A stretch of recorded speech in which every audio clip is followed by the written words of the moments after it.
Well, you did everything right. You bought an electric car to save money on fuel, to help save the environment, and it also helps the government to reach its emissions and CO2 legal targets. But now it feels like the government wants that money back, now that EVs have caught on. The plug-in car grant was phased out, and a wave of new confusing EV taxes is hitting, from a new annual road tax to talk of pay-per-mile charges. They call it paying your fair share, but is it fair? Or is it a trap designed to penalise the very people who tried to do the right thing?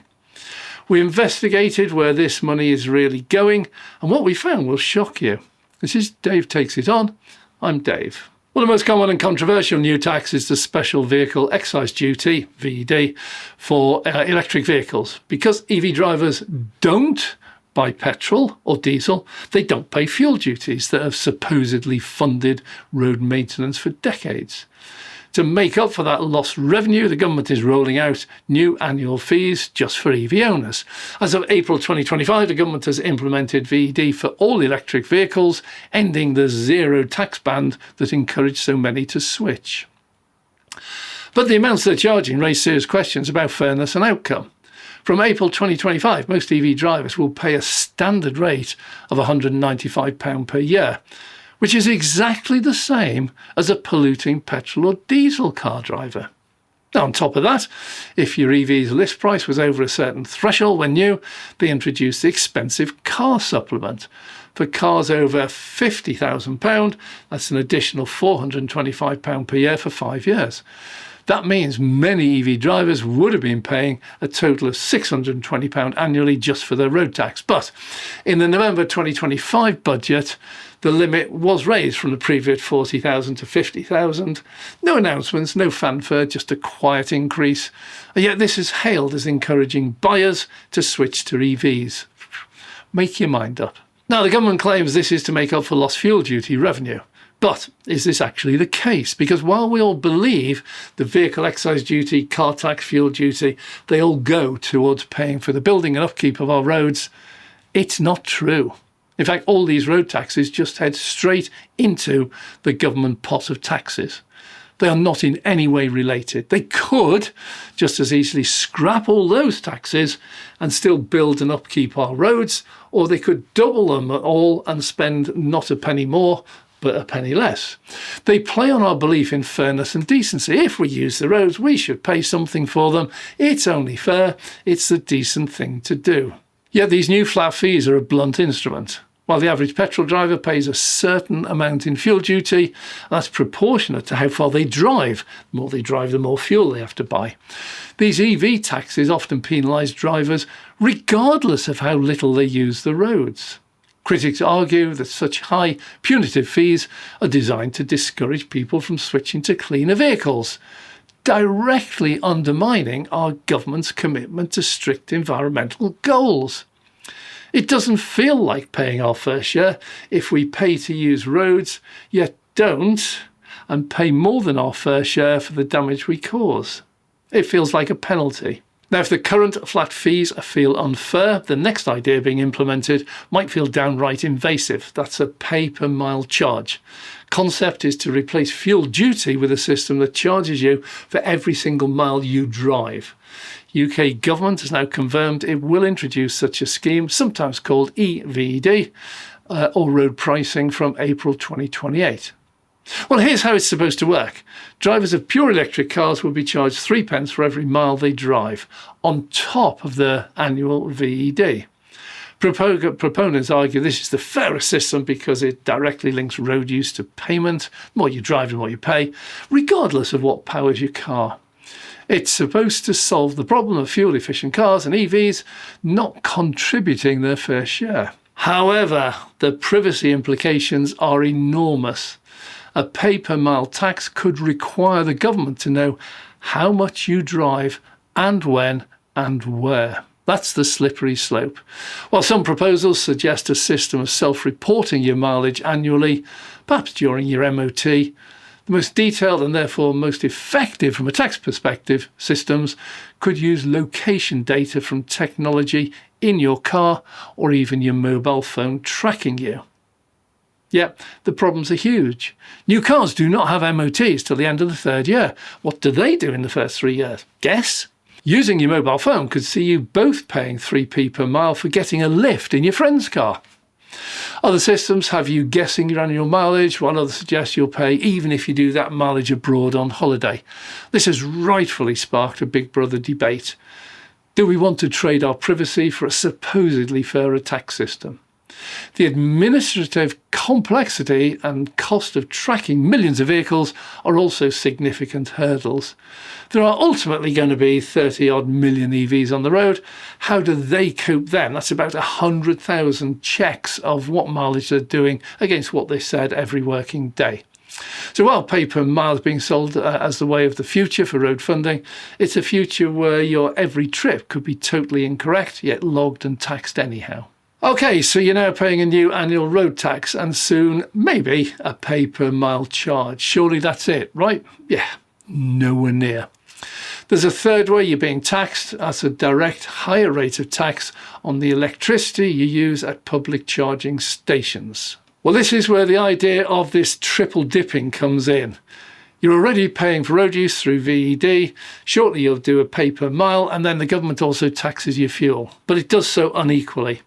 If you can charge your EV at home, you pay domestic rate of 5% VAT on that electricity. But if you use a public charger, the VAT you charge quadruples to 20%. This has been dubbed the pavement tax. This policy disproportionately hurts drivers who don't have the option of charging at home. People living in flats, rental properties, those on long road trips, they're forced to use public chargers and pay these extra taxes. Typical EV driver relying solely on public chargers could pay hundreds of pounds more per year than someone with a driveway. This is a clear case of tax stacking that goes far beyond what any petrol or diesel car owner pays. Well, this system is complex, it's constantly changing. If you're finding this breakdown valuable, you want to stay ahead of the curve on EV policies that directly affect your wallet, take a moment to hit the subscribe button, turn on notifications, and do, as always, let us know in the comments below. What's your solution? This brings us back to the central question, is this about fairness or is it just a money grab?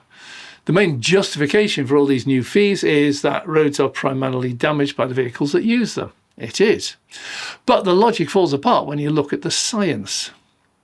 There's something called the fourth power law. Now, it's a long-established engineering principle. It came from a series of scientific experiments and studies called the AASHO road test back in 60s, late 70s. Completed in the States, it set about finding who does the most damage so that a fairer form of taxation could be devised to make sure the worst offenders, those that damage the roads the most, paid the most. It states that the damage a vehicle does to a road is proportional to its axle weight raised to the fourth power. This means even a tiny increase in weight leads to a massive increase in road wear. So who's doing the damage? Yeah, it's not your Tesla, it's not your Nissan Leaf. Overwhelmingly, it's heavy commercial trucks. Now, estimates will vary. One calculation using the fourth power law concluded that a single fully loaded 44-ton HGV can cause the same amount of damage as thousands of passenger cars. Now already, light vans pay the same light van road tax as diesel vans. But heavier electric trucks, well, they're exempt. Those that do by far the most damage to our roads pay zero towards them. They say this is to encourage HGV adoption. Is this sounding like left-hand, right-hand politics? Well, the argument is that EV owners are getting a free ride. That's a myth. These policies aren't just unfair, they're counterproductive. They actually create a clean energy penalty, punishing the very people who are trying to reduce emissions and adopt new technology.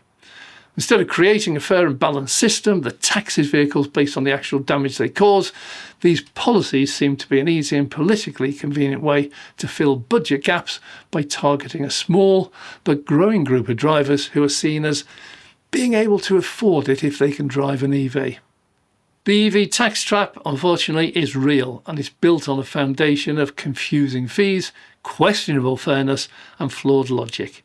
You bought an electric vehicle with the promise of a cheaper, cleaner future, but that promise is being chipped away by a patchwork of punitive taxes aimed directly at those drivers, those early adopters.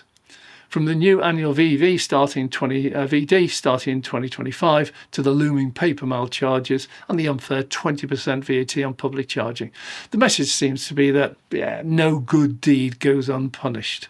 The core issue is our road funding model based on fuel duty is broken. But instead of a thoughtful, comprehensive solution after a very investigative study, looks at all taxes, all vehicles, weight, everything, looks at road impact, the government's instead just taking the easy way out by singling out the EV drivers. Real solution isn't to punish early adopters, but to create a modern, equitable system for the 21st century. Until then, EV owners will be caught in the crossfire, paying more than their fair share and wondering why they're being penalised for making a choice that benefits everyone. Well, the trap's been set. If you own an EV, you're already in it. Well, now I need your input. What would be fair? What do you think would work? I welcome all your comments in the usual way. Is there in fact a better way? Think about it. Even if you don't own a car or drive, use the roads on the buses. And every time you order an Amazon parcel or a McDonald's Happy Meal to be delivered, or the bin lorry coming to you once a week. So I suspect we've long since passed the VED and pay-per-use model, and the solution is heading towards a scrapping of all specific individual patchwork of road taxes and just introducing a new single tax specifically to be spent on roads and only roads, both building and maintaining. Maybe that way we would finally get the potholes filled in. I'm Dave.